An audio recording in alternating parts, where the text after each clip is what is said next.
რადგან რომ შევეხოთ ჩვენი თავის ბოლო თემასაც. რეალურად აქამდე ჩვენ რამდენიმე სხვადასხვა ტიპის ფუნქციის გამოყენება ვისწავლეთ. ნახეთ როგორ გამოიყენება მათი არგუმენტები, როგორ შეგვიძლია მათი არგუმენტების კონფიგურირება სხვადასხვა გზებით. მაგრამ აქამდე არ შევხვევით იმ თემას, თუ როგორ შეიძლება შევქმნათ ჩვენი საკუთარი ფუნქციები. ისეთები, რომლებსაც მერე ჩვენ თვითონვე შევძლებთ რომ გამოვიყენოთ. ამ გაკვეთილში ზუსტად აი ამას გავაკეთებთ. იმისთვის რომ ახალი ფუნქცია შევქმნათ Python-ში, უნდა გამოვიყენოთ აი ეს def keyword-ი. Def ნიშნავს defines და define-ის შემოკლებული, ასე ვთქვათ, ვერსია. მოდით ნახოთ როგორ გამოიყურება ეს რეალურად კოდში. მოდით ავიღოთ ჩვენი hello.py ფაილი ისევ და ამ შემთხვევაში გავასუფთავოთ ტერმინალიც გავასუფთავოთ და აქაც რეალურად ყველაფერი წავშალოთ და ახლიდან დავწეროთ, ასე ვთქვათ, ჩვენი hello პროგრამა. ოღონდ ცოტა სხვანაირად ამ შემთხვევაში გავითვალისწინოთ ისიც რომ ახალი ფუნქციების შექმნა შეგვიძლია. მოდით ასეთი რაღაც გავაკეთოთ. რეალურად ადამიანის სახელი რო გვჭირდება, ეს ვიცით ხომ? და მოდით ეს გავითვალისწინოთ. name input-ის სახით ავიღოთ ისევ what is your name. ისევ სტანდარტული input-ი აქ რაღაც განსაკუთრებული არ არის. მაგრამ წარმოვიდგინოთ რომ თითქოს უკვე შევქმნით რაღაც ფუნქცია. არ შეგვიქმნია, მაგრამ წარმოვიდგინოთ რომ თითქოს უკვე შევქმნით რაღაც ფუნქცია, რომელსაც ქვია hello. და ამ hello ფუნქციის ასე ვთქვათ მიზანი არის რომ უბრალოდ ეკრანზე დაბეჭდოს სიტყვა hello. და შემდეგ print name. ანუ hello ფუნქცია დაბეჭდავს სიტყვა hello-ს და შემდეგ დაიბეჭდება ჩემი სახელი და გამოდის რომ გამარჯობა ოთარ. hello ოთარ დაიბეჭდება, ხო?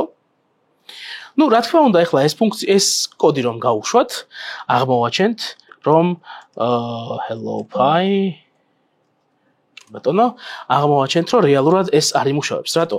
იქამდე იმუშავებს სანამ hello-მდე მივა, ანუ მეორე ხაზამდე.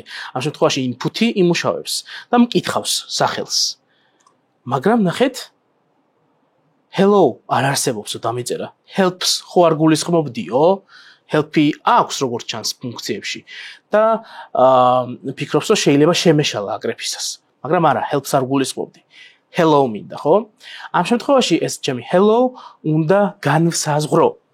იმისათვის რომ ეს განვსაზღვრო, შემიძლია დავიწყო def keyword-ით. აი ასე, დავწერ defs, ანუ ნებისმიერი ფუნქციის განსაზღვრისას, ამ ფუნქციის განსაზღვრას ვიწყებთ def keyword-ით და შემდეგ უკვე ვწერთ ამ ფუნქციის სახელს, რაც გვინდა რომ ერქვას ამ ფუნქციას. შემდეგ ვიყენებთ ფრჩხილებს, შემდეგ ორ წერტილს და ამ ორი წერტილის შემდეგ დააკვირდით enter-ს რომ დავაწვევი. ნახეთ, კურსორი კი აღარ გადმოხტა ჩვენი ედიტორის მარცხენა კიდეში. არამედ კურსორი უკვე 4 სპეისით არის შეწეული.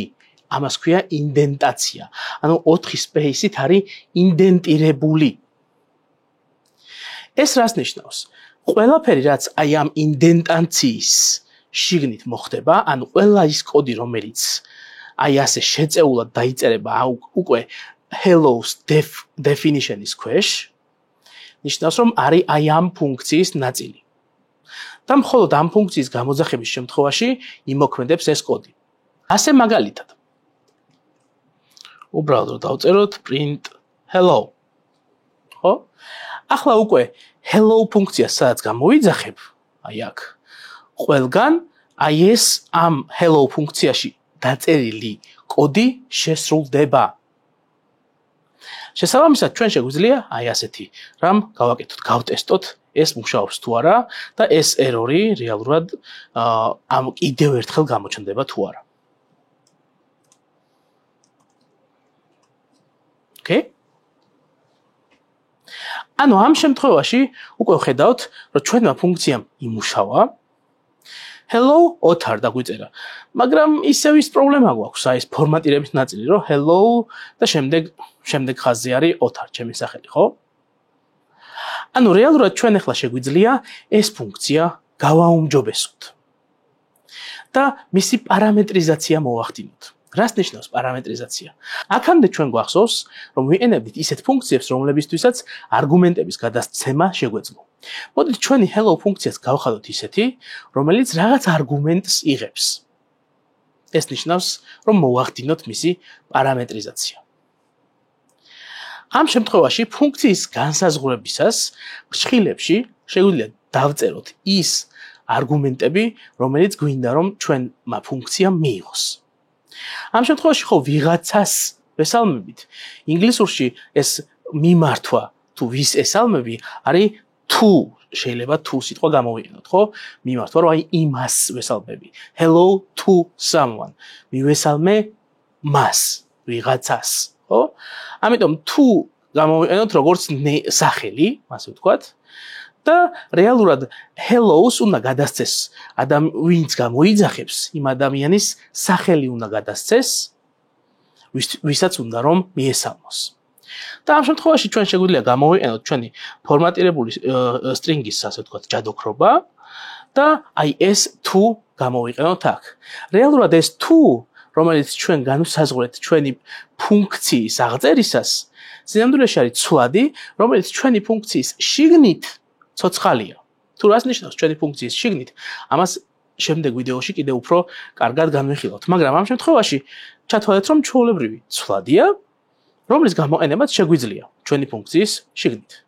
და ეს ფუნქცია უკვე პარამეტრიზებულია, რაც გულისხმობს იმას, რომ ეს ფუნქცია უკვე მუშაობს ისე, რომ აუცილებლად ელოდება, რომ მას რომ გამოიძახებენ თან არგუმენტად აი ამ თუს მისცემენ, ანუ რაღაცა მნიშვნელობას მისცემენ, რომელსაც მერე როგორც ცვლადი ისე შეინახავს ამ მნიშვნელობას თუს დასახელების ცვლადში და ამას შემდეგ გამოიენებს მის კოდში. ამ შემთხვევაში პრინტში აგერ გამოიენებს hello და სახელს დაწერს, ხო? შესაბამისად, აი ამ შემთხვევაში ჩვენ შეგვიძლია აი ეს name, რომელიც users გამოვართვით. აი ეს name. აი ამ hello ფუნქციას არგუმენტად გადავცეთ. და ეს print name რო წერია, ეს საერთოდ წავშალოთ, აღარ გჭირდება. და კიდევ ერთხელ დავაკვირდეთ და გავიაროთ აქ რა ხდება. აგერ ნახეთ hello ფუნქცია რადგან გამოვიძახე და მას name გადავეცი პარამეტრად. ახლა რა მოხდება? რეალურად კოდის შესრულება გადმოხდება აი აქ. აი ამ name-ის მნიშვნელობა რაც იყო, ამ შემთხვევაში მე თუ შევიყვან ოთარს ამ ჩემს სახელს, ხო? ამაში ხო ოთარი ეწერებოდა. ეს გადაკოპირდება აი ამ თუში და შემდეგ აი ეს ფუნქცია გაეშვება და hello ფუნქცია თავის საქმეს გააკეთებს. და რადგან თუში გადაკოპირდება ეს მნიშვნელობა, შესაბამისად თუ მას გამოვიყენებ, იგივე მნიშვნელობა გამოიპრინტება აი ამ string-ის შიგნით, ჩაეწებება აი ამ string-ის შიგნით, ხო? შესაბამისად უკვე ახალი შედეგი მექნება აი ასეთი. Hello ოთარ. აი უკვე ამ შემთხვევაში გვაქვს არაუბრალოდ ჩვენი ფუნქცია, არამედ ჩვენი ფუნქცია პარამეტრიზებულიც არის.